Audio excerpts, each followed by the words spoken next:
পশ্চিম রাধাপুর উচ্চতর মাধ্যমিক বিদ্যালয়ের আনুষ্ঠানিক উদ্বোধনে উপস্থিত যুবরাজনগরের প্রাক্তন বিধায়িকা তথা ওবিসি মোর্চার রাজ্য সভাপতি মলিনা দেবনাথ।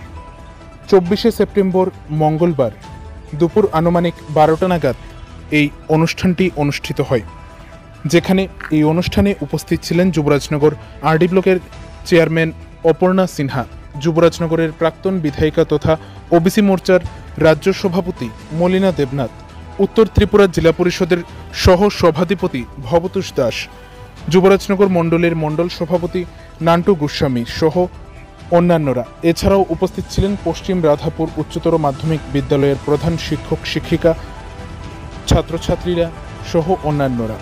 উল্লেখ্য, মলিনা দেবনাথ যখন যুবরাজনগরের বিধায়িকা ছিলেন তখন পশ্চিম রাধাপুর মাধ্যমিক বিদ্যালয়ের পক্ষ থেকে স্কুলটিকে আপগ্রেডেশনের মাধ্যমে উচ্চতর মাধ্যমিক বিদ্যালয়ে পরিণত করার আবেদন জানানো হয় তৎকালীন বিধায়িকা মলিনা দেবনাথের কাছে।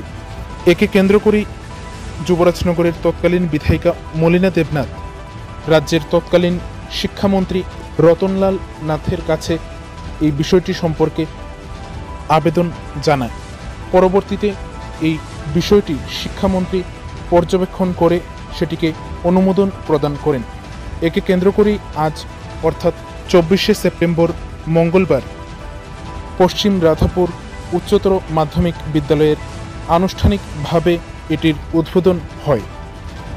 এতে উক্ত এলাকার সকল ছাত্রছাত্রীরা অত্যন্ত উপকৃত হয়, সেই সাথে উক্ত এলাকার জনগণরাও অত্যন্ত আনন্দিত।